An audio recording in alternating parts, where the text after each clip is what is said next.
Concern మంత్రి గారు చెబుతున్నారు, మీరు ప్రతిదీ మాట్లాడితే ఎలాగా?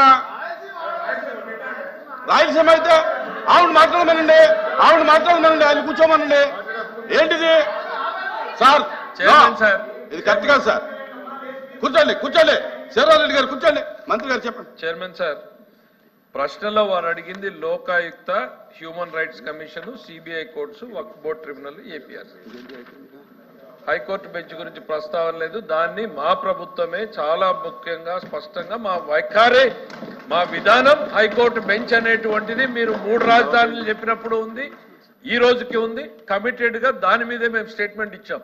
మీ పాలసీలని మేము ఇంప్లిమెంట్ చేయడానికి లేము, మా ప్రభుత్వ ఆలోచనలు ఇంప్లిమెంట్ చేయడానికి ప్రజలు మాకు అధికారాన్ని ఇచ్చారు. మేము హైకోర్టు బెంచ్ అన్నాం, బెంచ్ కమిట్మెంట్ శాసనసభ వేదికగానే మా ముఖ్యమంత్రి గారు చెప్పారు. అధ్యక్ష, ఏదైతే లోకాయుక్త ఉందో దాన్ని షిఫ్ట్ చేయడం లేదు, హ్యూమన్ రైట్స్ కమిషన్ ని షిఫ్ట్ చేయడం లేదు. సిబిఐ కోర్ట్స్ అధ్యక్ష 4 ప్రాంతాలకు 4 ఉన్నాయి అధ్యక్ష, దాంట్లో షిఫ్ట్ చేసేది ఏం లేదు అధ్యక్ష. అది 4 ప్రాంతాలకు ఆల్రెడీ 4 ఉన్నాయి. దాంట్లో వక్ఫ్ బోర్డ్ అక్కడే ఉంటుంది అధ్యక్ష.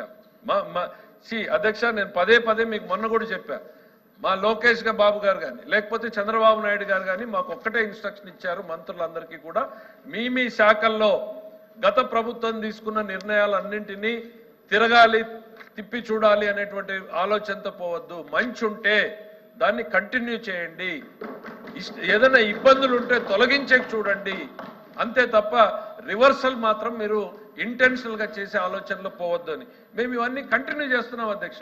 మా పాలసీ యాక్చువల్గా ఇక్కడ పెట్టాలని, కానీ పెట్టారు. ఎస్, లెట్ ఇట్ కంటిన్యూ అనేటువంటి మ్యాగ్నానిమస్ స్టాండ్ ని మా ముఖ్యమంత్రి గారు తీసుకున్నారు. అదే విషయాన్ని వారికి చెప్తున్నా అధ్యక్ష.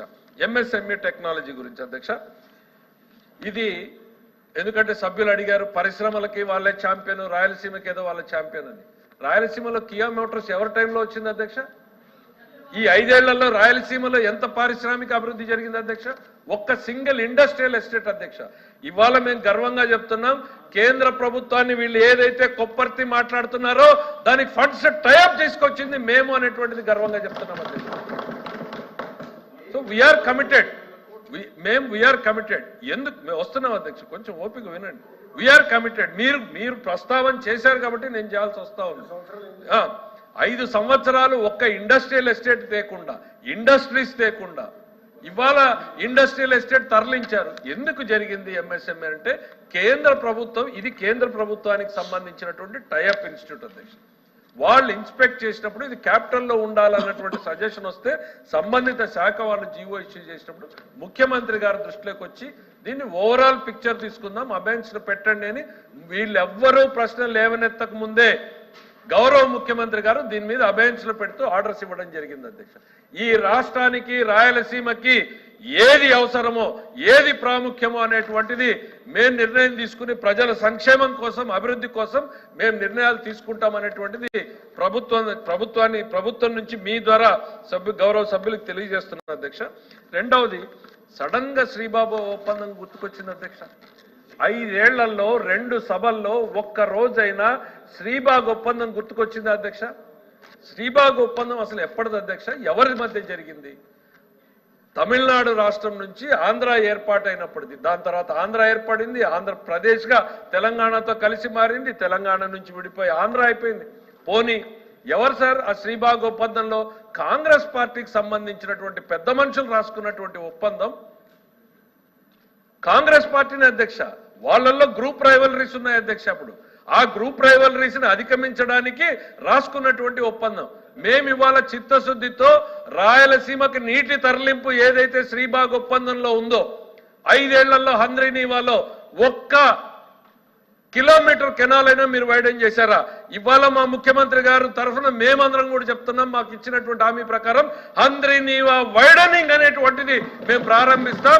రాయలసీమకి శ్రీబాగ్ ఒప్పందంలో చెప్పినట్టుగానే, చెప్పకపోయినా కూడా మేము నీటిని తీసుకుపోతాం అనేటువంటి చెప్తామన్నాం అధ్యక్ష. ఇవాళ మీరు ఇంకో రూపంలో రండి, ఎన్ని క్యూసెట్లు అనేది చెప్తాం మేము. మీరు ఇంకో రూపంలో రండి.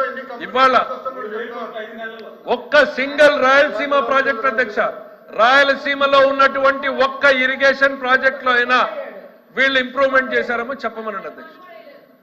మీరు సడన్ గా రాయలసీమ ఛాంపియన్స్ లాగా మారిపోయి ఎక్కడో ఉన్నటువంటి అంశాలన్నింటినీ తవ్వి తీసుకొచ్చి ప్రజల ముందు మళ్ళీ ఒక రాజకీయపరమైనటువంటి కోణాన్ని నేను ఒక్కటే కోరుతాను. ఇది వేదిక కాదు, ఇది కౌన్సిల్ వేదిక కాదు. ఇక్కడ ప్రజా సమస్యల గురించి మీరు మాట్లాడండి, మేము చెప్తాం. మీ రాజకీయపరమైన అజెండాను తీసుకురావడానికి శాసన మండలిని వేదికగా చేసుకుని ఇదేదో రాయలసీమ ప్రభుత్వం వేరే ఆలోచనలు చేస్తుంది. రాయలసీమ అభివృద్ధి కోసం కట్టుబడి ఉన్నటువంటిది తెలుగుదేశం పార్టీ, చంద్రబాబు నాయుడు గారు అనేటువంటిది చెప్తున్నాం. మీ ఎంఎస్ఎంఈ దాని మీద మా స్టాండ్ క్లియర్గా చెప్పాం. మళ్ళీ ఇప్పుడు జ్యుడిషియల్ ఇన్స్టిట్యూషన్స్ మీద క్లియర్గా చెప్పాం. ఎటువంటి అనుమానాలు పెట్టుకోవద్దండి. We are committed to Rayalaseema. మీకెంత ఆతృత ఉందో, ఆవేదన ఉందో, అదే ప్రాంతం నుంచి వచ్చిన వాళ్ళం ఖచ్చితంగా మాకు కూడా అంతే ఉంది. దానికన్నా రెట్టింపు ఉందని చెప్తే మీరు బాధపడతారేమో, కానీ డెఫినెట్గా మాకు రెట్టింపు ఉంది. మా ముఖ్యమంత్రి గారికి కూడా కమిట్మెంట్ ఉంది. వి విల్ రాయలసీమకి ఏం చేయాలో నీటి విషయంలో కానీ, పరిశ్రమల విషయంలో